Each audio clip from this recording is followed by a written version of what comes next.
You'll never succeed without me. Those 5 words echoed in my mind long after my father slammed the office door shut. He didn't shout them. That almost would have been easier. Instead, he delivered the line in his calm, calculated tone, the same one he used in business meetings when he wanted to remind everyone who held the power. I stood frozen, gripping the edge of the desk, replaying the moment again and again. Why would a father say that to his own child? Was it a warning? A challenge? Or just another way to keep me under his control? Growing up, I had grown used to his comments, the subtle digs, the comparisons to cousins and neighbors, the quiet reminders that everything I had came from him. But this time felt different. He wasn't just dismissing me. He was declaring war on my independence. I had gone to him with what I thought was good news, a small project I'd started on my own, something I hoped he might be proud of. Instead, he looked at me with a smirk, like I was a child playing dress-up. Then came the words sharp as glass. You'll never succeed without me. At that moment, I didn't argue back. I simply nodded, hiding the fire building inside me. But deep down, something had shifted. His words weren't just criticism, they were fuel. And as I walked away from his office that day, one thought settled in my mind. I would prove him wrong, no matter what it cost. My earliest memories of my father aren't filled with bedtime stories or encouragement. Instead, they're of his voice correcting me, always reminding me that I wasn't quite enough. If I scored a 90 on a test, he would ask why it wasn't 100. If I won second place in a race, he would ask why I didn't run faster. Compliments were rare, but criticism was as steady as the ticking of a clock in our house. To outsiders, he seemed like the perfect role model. Sharp suit, confident smile, the kind of man people trusted to lead. In business, he was respected. At family gatherings, he was admired. But behind closed doors, his approval was a currency I could never seem to earn. When I was 12, I built a small wooden birdhouse for a school project. I remember proudly carrying it to the living room, expecting a nod of recognition. Instead, he examined it silently, then asked why the edges weren't perfectly aligned. He said, "If you can't handle small things, you'll never manage big ones." I laughed it off then, but deep inside, his words planted a seed of doubt. As I grew older, the pattern only deepened. Any spark of independence I showed, he snuffed out before it could turn into a flame. When I applied for a summer internship at a local design firm, he found out and called the manager, insisting that I didn't need distractions from the family business. I only learned about it later, after I'd received a cold rejection email that made no sense at the time. College was another battle. I had dreamed of attending a university in another state, somewhere far enough to breathe without his shadow looming over me. I was accepted, scholarships and all. But he convinced my mother, and then pressured me, to stay local, promising it was better for the family. The truth was simpler. He wanted me close, tethered, under his watch. I enrolled where he wanted, and every lecture I attended felt like a compromise. Even small victories became chances for him to remind me of my dependence. When I got my first freelance paycheck, I remember placing it on the kitchen counter, proud of the fact that I had earned money on my own. He picked it up, scanned the numbers, and chuckled. "This wouldn't even cover the cost of the shoes you're wearing," he said. I never forgot the sting of that moment. Not because of the money, but because of how quickly he turned my achievement into dust. The betrayal wasn't always in his words. Sometimes it was in his silence. Like the time I presented an idea at one of his company meetings. I had stayed up for nights preparing every slide, rehearsing every sentence. When I finally stood before the executives, heart pounding, he cut me off halfway. "That's enough," he said. Then he turned to the others and added, "He still has a lot to learn." The meeting moved on as though I had never spoken. I sat down, cheeks burning, realizing that my voice had been dismissed before it had even begun. At home, he carried himself as though every decision had to pass through him, from what career paths I considered to the kind of people I spent time with. "I know what's best for you," he would say, with an authority that left little room for argument. And for a long time I believed him. I let his judgment shape my choices, even when my gut told me otherwise. But the hardest part wasn't the control. It was the moments of false hope. Every so often, he'd drop a hint of approval, like a breadcrumb leading me deeper into the forest. A rare, not bad, or a nod during dinner when I managed to say something insightful. Those small glimpses of recognition kept me chasing after his validation, desperate to finally earn it. But just when I thought I was close, he'd pull it away again. That push and pull was its own kind of betrayal. Because beneath all the criticism and control, a part of me still wanted him to be proud. A part of me believed that if I just worked harder, tried longer, or achieved more, he would finally see me as his equal. It took years to realize that maybe he never intended to. His approval wasn't something I could earn. It was a tool he used to keep me tethered, always striving, never arriving. And when he finally looked me in the eye and said, "You'll never succeed without me," it wasn't just another insult.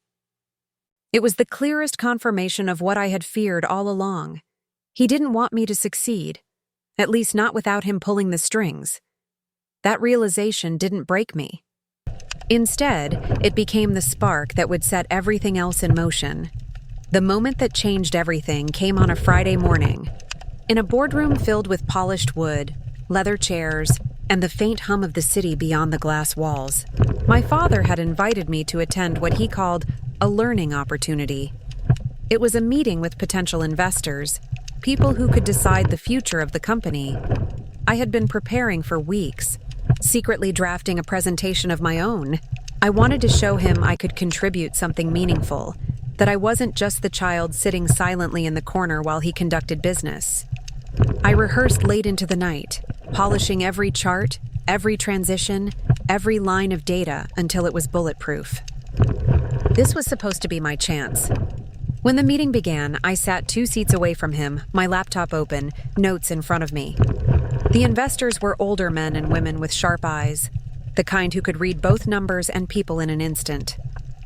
My father introduced himself, spoke about the company's history, its resilience, its potential for growth. His words carried the weight of experience. He knew how to command a room. Then, with a smile that looked almost generous, he gestured toward me. "My son has prepared something he'd like to share," he said. I thought it would be a good exercise for him. My heart leapt. This was it. I stood, connected my laptop to the projector, and launched into the presentation. At first, I felt nervous, but as I spoke, confidence grew. I could see the investors leaning forward, nodding at the projections, intrigued by the fresh perspective. I spoke about untapped markets, about adapting to new technologies, about strategies that could double efficiency. For the first time in a long while, I felt like I belonged at that table. But just as I was hitting my stride, my father interrupted. "That's enough," he said, raising his hand. His voice was calm but final. I froze, mid-sentence, my slide half explained on the screen. "He still has a lot to learn," my father continued, turning to the investors. "It's a work in progress." "Let's not waste time." A ripple of polite laughter spread through the room. The investors glanced at each other, amused, perhaps even embarrassed for me. My throat went dry and I quietly disconnected the laptop, returning to my seat as though I had been scolded in front of the entire class. The rest of the meeting blurred. My father carried on, charming the investors, weaving his usual narrative of control and certainty. My note sat untouched in front of me, my hands trembling as I forced myself to appear composed. Inside, however, something was breaking. After the meeting ended, I lingered behind as the investors filed out. One of them, a woman with silver hair and a kind smile, paused as she passed me. "You had some interesting points," she whispered. "Don't stop working on them." Her words were a small kindness, but they only made the sting sharper. When the room emptied, my father turned to me. He didn't look angry. In fact, he seemed almost pleased. "You see," he said, adjusting his cufflinks, "you're not ready yet. You think you have ideas, but they're not polished. You need me to filter them, to make them credible. Without me, no one takes you seriously," He didn't raise his voice. He didn't scold. He simply stated it as though it were an undeniable truth, as though my worth existed only in relation to him. That was the moment something inside me snapped. It wasn't just humiliation. It wasn't just frustration. It was the realization that no matter how hard I worked, no matter how much I prepared, he would never let me stand on my own. He would always cut me down before I could grow tall enough to stand beside him. His approval wasn't a goal. It was a leash. I left the boardroom in silence, but my mind was louder than it had ever been. I replayed his words, "You need me. Without me, no one takes you seriously." And instead of believing them, I felt a spark of defiance. On the elevator ride down, I stared at my reflection in the mirrored wall. For the first time, I didn't see a failure. I saw someone trapped in a cage built out of expectations and control. And cages, I realized, are meant to be broken. That evening, I sat alone in my apartment, my presentation slides still glowing on my laptop screen. I thought about all the opportunities he had blocked, all the times he had silenced me, all the ways he had shaped my path to keep me under his shadow. And then I thought about the future, about carving a path that was mine alone, one he couldn't touch. I knew it wouldn't be easy. Stepping out of his influence would mean walking into uncertainty. I had no guarantee of success, no roadmap, no safety net, but at least it would be my struggle, not his lesson plan. That night, I made a quiet promise to myself. I would no longer measure my worth by his approval. I would no longer wait for him to hand me permission to grow. If he thought I couldn't succeed without him, I would prove him wrong, not with anger, not with arguments, but with results. What I didn't know then was how long the road would be, how many obstacles I would face, or how sweet the moment of reckoning would become. All I knew was that I had reached my breaking point, and from that day forward, there was no turning back. The first Monday after that boardroom humiliation, I didn't return to my father's office. Instead, I sat at my own kitchen table, laptop open, a blank document staring back at me. The silence in the apartment was deafening, broken only by the hum of the refrigerator. For the first time, I was completely untethered from his orbit. But freedom, I quickly learned, comes with its own weight. I had ideas, plenty of them. My presentation had been filled with strategies to modernize outdated operations, to leverage digital tools, to connect with younger markets. But an idea is only as good as the action behind it, and action requires resources I didn't yet have. The first challenge was money. My savings were modest, just enough to cover a few months of rent and groceries. Beyond that, I had no safety net. My father had always made sure of that. Every allowance, every expense, every gift from him was a reminder that I was tethered to his generosity. Now, with those ties cut, I was staring at the reality of being fully on my own. I started small. I took on freelance projects, designing logos, writing copy, managing social media campaigns for small local businesses. The work wasn't glamorous, and the paychecks were often late or smaller than promised. Still, each deposit into my account felt like a personal victory. It wasn't much, but it was mine. The days blurred together. I would wake early, fueled by coffee and determination, and work until midnight. My apartment transformed into a makeshift office, cluttered with notebooks filled with scribbled plans, sticky notes on the walls mapping out potential clients, and the ever-present glow of my laptop screen. Sleep was scarce, and the loneliness sometimes pressed heavily on my chest. Rejection became a familiar companion. Emails unanswered, calls that never came, meetings where potential clients nodded politely, then chose someone else. Each no chipped away at my confidence, whispering echoes of my father's voice. "You're not ready. You need me." But there were small wins, too. A boutique clothing store loved the campaign I ran for them and recommended me to their friends. A bakery doubled its online orders after I helped them set up delivery ads. Slowly, word spread. My phone buzzed a little more often. The rejections still outnumbered the acceptances, but the balance was shifting. The sacrifices were constant. Nights out with friends became rare. Vacations were unthinkable. Every spare dollar went back into my fledgling business: software subscriptions, a faster laptop, a rented desk in a co-working space so I could at least pretend I wasn't working in isolation.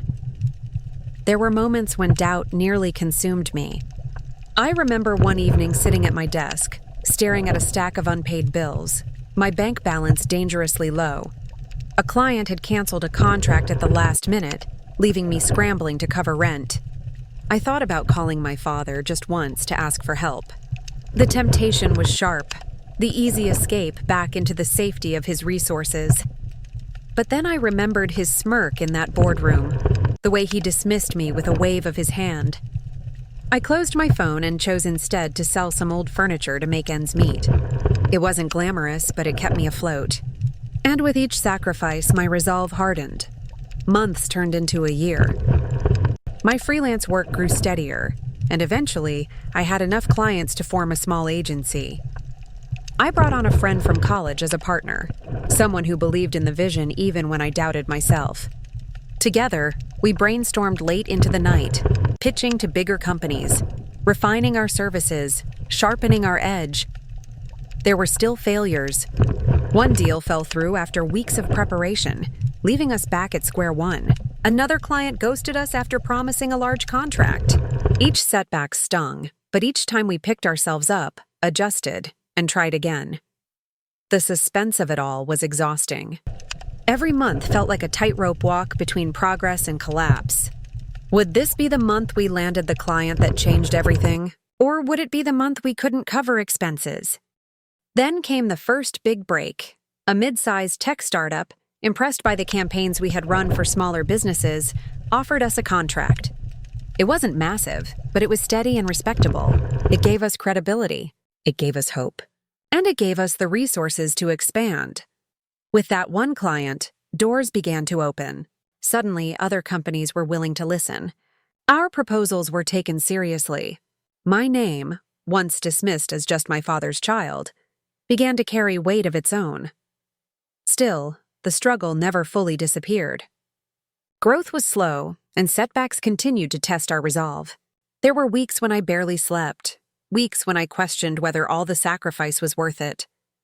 Friends advanced in their careers, traveling, enjoying life, while I poured every ounce of myself into something that still felt fragile. But there was also something exhilarating about it. Every victory, no matter how small, was a reminder that I was building this on my own terms. I wasn't borrowing his power. I wasn't hiding under his shadow. I was crafting something independent, something real. The turning point came late one evening, nearly 2 years after that boardroom humiliation. I was sitting in the co-working space, the office nearly empty, when an email notification popped up. It was from a well-known corporation, one that my father's company had long courted but never secured. They had seen the work we'd done with the tech startup and they wanted us to pitch. My heart raced. This was no small account. This was the kind of opportunity that could transform our small agency into a serious contender. But it was also the kind of opportunity that could crush us if we failed. I spent weeks preparing the proposal. Every slide, every chart, every word carried the weight of my journey. I poured into it not just my skills, but the lessons learned from every rejection, every sacrifice, every long night staring at the screen in doubt. The pitch day arrived. I stood in front of a room full of executives, the same nerves I'd felt in my father's boardroom years ago rushing back. But this time there was no one to cut me off, no dismissive hand to silence me. This time I spoke with a voice that was entirely my own. When it was over, the room was quiet for a moment. Then the lead executive leaned forward, smiled, and said, "We'd like to work with you." It was the breakthrough I had dreamed of. Our agency grew rapidly after that, taking on larger clients, hiring staff, moving into an office of our own. The struggle hadn't vanished. Every success brought new challenges. But now, the foundation was solid. We weren't just surviving. We were building something lasting. And all the while, in the back of my mind, I carried the memory of my father's words. "You'll never succeed without me." Each new contract, Each new client, each small victory was a quiet rebuttal, proof that I could. What I didn't know then was how soon those worlds, mine and his, would collide again. And when they did, it would be in a way neither of us could have imagined. The deal with the corporation was supposed to be the beginning of smooth sailing. That's what I told myself, at least. I imagined that once the ink dried on that contract, the struggles of sleepless nights, unpaid bills, and desperate pitches would finally be behind me. But reality doesn't work like that. Success isn't a straight climb. It's a jagged mountain, every ledge as fragile as glass. At first, the glow of victory carried us forward. The corporation's partnership meant steady revenue, credibility in the industry, and doors that had previously been locked tight. Suddenly, we weren't just another scrappy agency clawing for scraps. We were a contender. We moved into a proper office space, hired a small but ambitious team, and invested in better tools. For the first time, I felt like I wasn't just surviving. I was building something with roots. Then came the opportunity that changed everything. A venture capitalist who had been watching our progress reached out, offering to fund a new startup idea I had been developing in secret, a platform to help small businesses streamline their digital marketing without needing large budgets. It was bold, ambitious, and risky, but it was also personal. I wanted to give businesses like the ones who had first trusted me a chance to compete with giants. The funding offer wasn't enormous, but it was enough to build a prototype and test the waters. I gathered a small team, developers, designers, a project manager, and we began the grueling process of turning vision into reality. Every day was a blur of brainstorming sessions, coding marathons, and late-night strategy talks. The challenges were relentless. Bugs in the software pushed back timelines. A developer quit midway through the project, lured away by a higher salary elsewhere, leaving us scrambling. We burned through cash faster than anticipated, forcing me to make difficult choices, cutting back on marketing, stretching resources thin, asking everyone to do more with less. But just when it felt like the whole thing was about to collapse, small victories breathed life back into us. The beta version launched, and a handful of businesses signed up. Their feedback was rough, plenty of complaints, endless suggestions for improvement, but hidden within the criticism was something precious. Proof that we had tapped into a real need. I threw myself deeper into the work, obsessed with fixing every flaw, every glitch. My personal life withered. Friends stopped inviting me out because I always declined. My apartment gathered dust, a place I only stumbled into for a few hours of sleep. Coffee became my closest ally, exhaustion my constant shadow. Then came the betrayal. One of my early collaborators, someone I trusted, had secretly been meeting with a rival company. They had pitched our concept as their own, trying to secure funding behind my back. When I found out, it felt like a knife in the ribs. For a few days I was paralyzed, unable to think, unsure whether I had the strength to keep going. That's when I remembered my father's words again. "You need me. Without me, no one takes you seriously." Those words lit a fire in me. Betrayal, rejection, doubt. I had faced them all before. And I had survived. I confronted the collaborator, cut ties immediately, and doubled down on protecting what we had built. We tightened security, registered patents, and brought in advisors who could help us navigate the treacherous waters of competition. It cost time and money, but it gave us the shield we needed. Even with those precautions, the road was anything but smooth. Growth was agonizingly slow. For every new business that signed up, another dropped off. Unhappy with the limitations of the platform, investors were cautious, reluctant to pour more money into something still so fragile. There were nights I lay awake staring at the ceiling, wondering if I was chasing a dream too big, if I was burning myself and my team out for something that might never stand. The suspense of it all gnawed at me.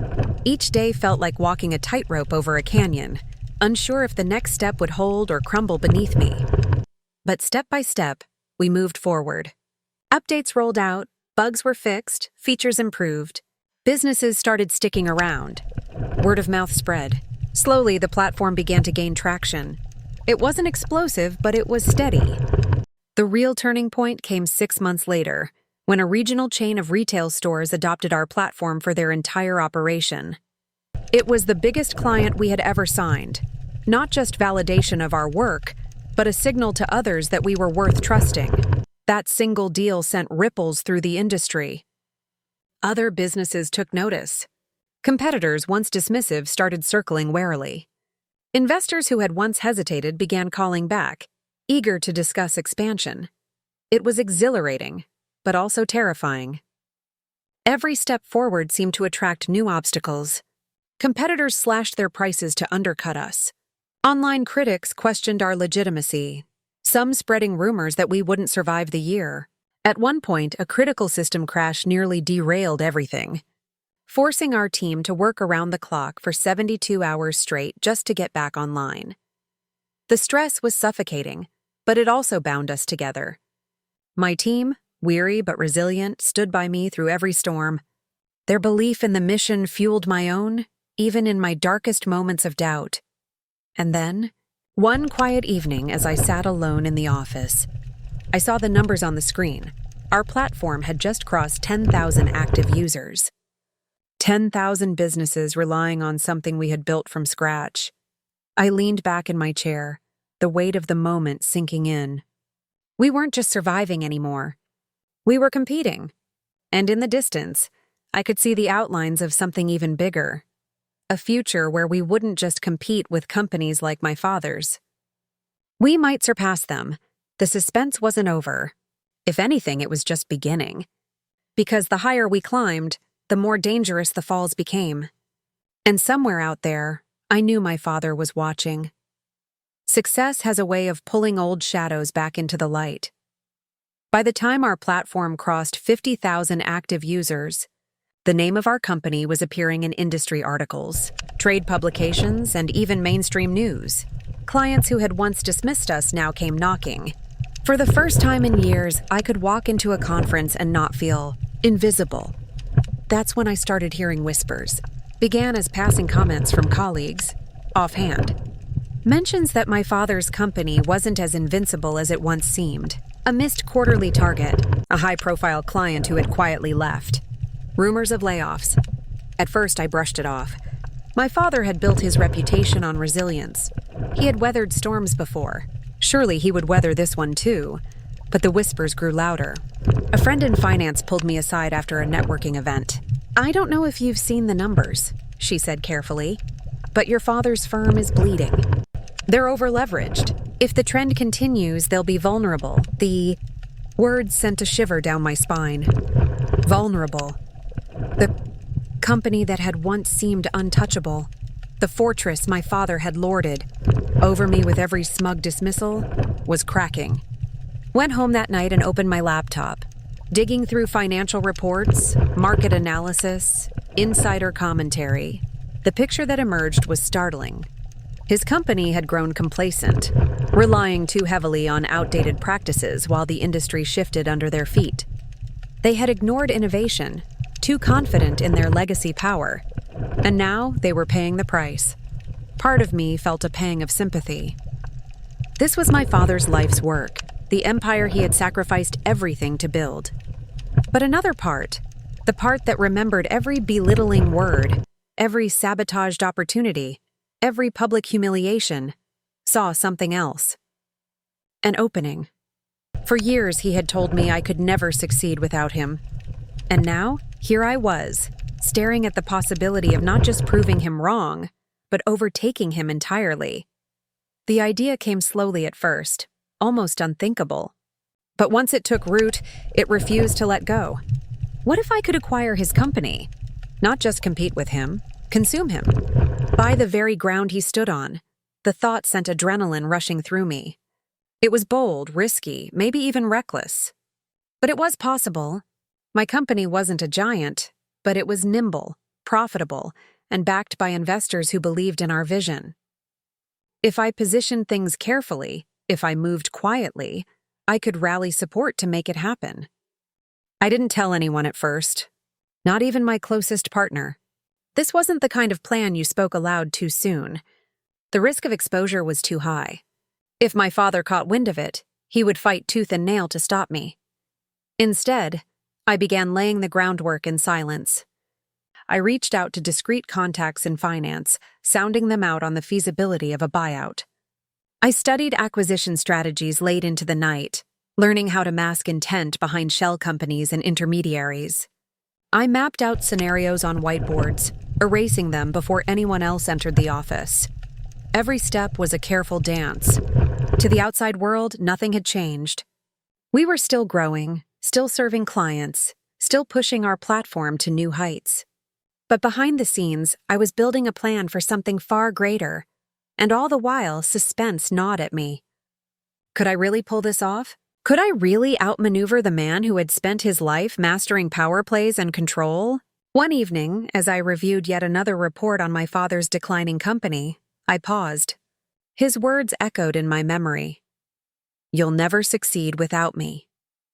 I closed the report, leaned back in my chair, and whispered to myself, "We'll see."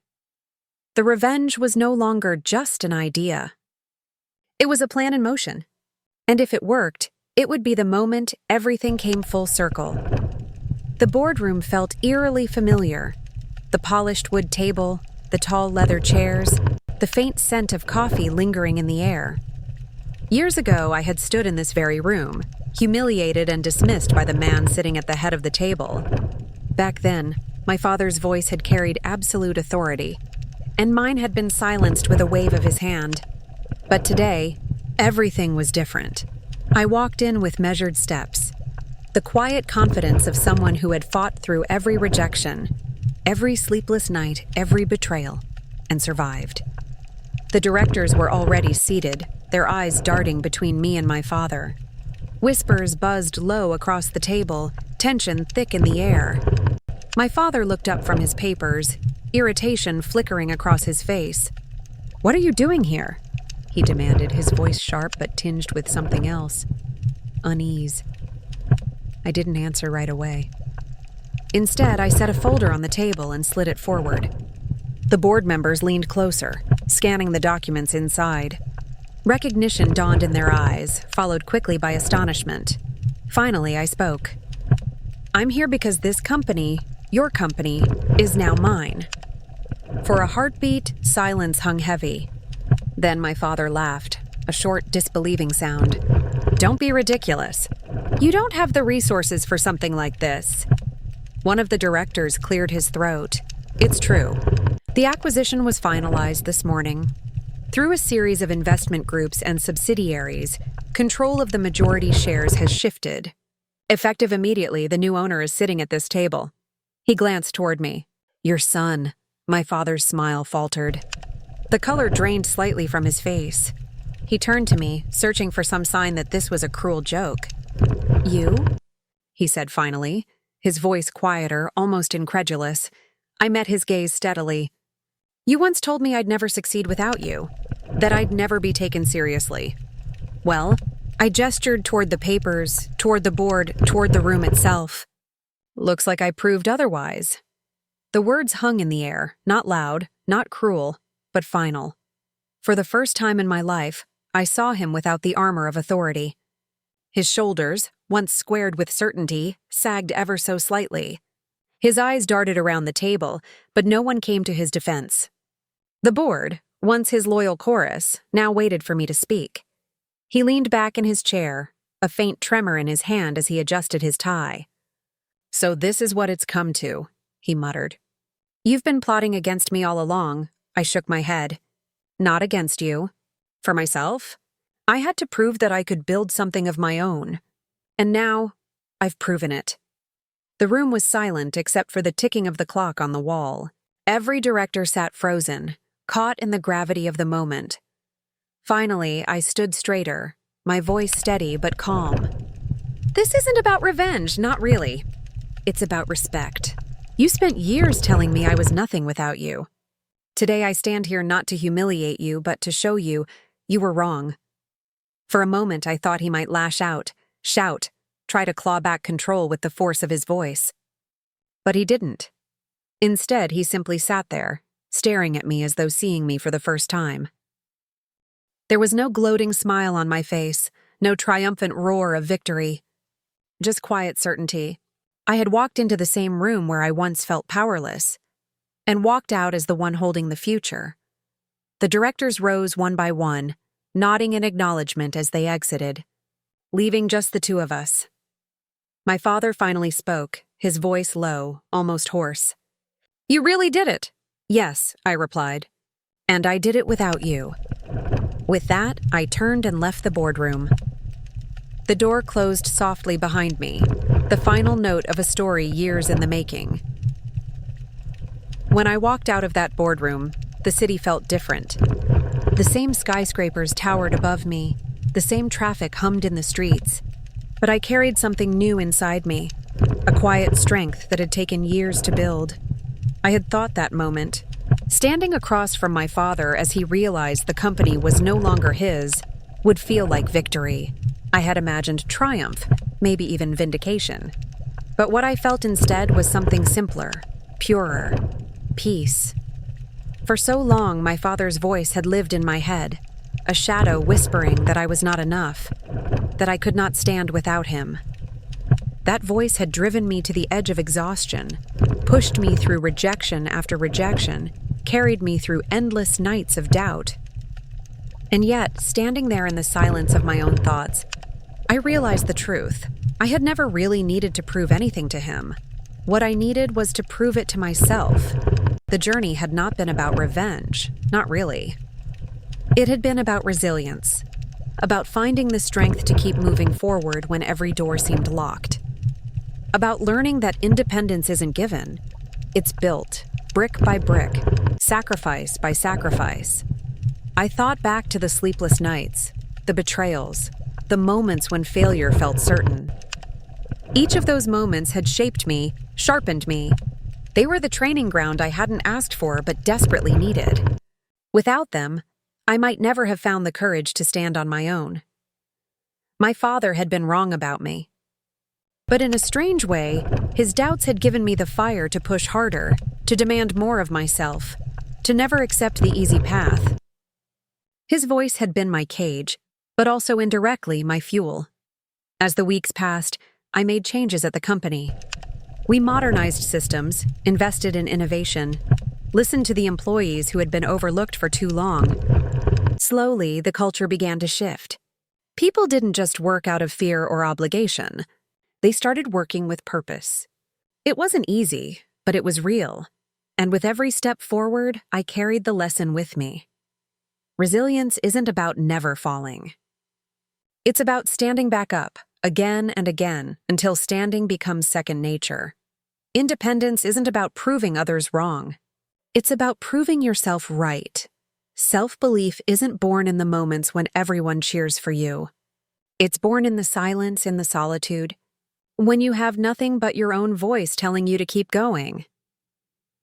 If I could go back to that boardroom years ago, the one where my father cut me off mid-sentence and told the investors I wasn't ready, I wouldn't erase it.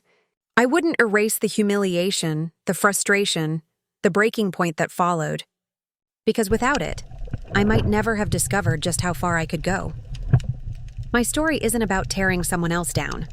It's about building myself up. And if there's one thing I've learned, it's this. You don't need anyone's permission to succeed. You don't need approval to believe in yourself. And when someone tells you that you can't make it without them, that's when you dig deeper, stand taller, and prove, if only to yourself, that you can. Because in the end, resilience, independence, and self-belief aren't just words. They're the foundation of everything. And once you've built that foundation, no one can take it away.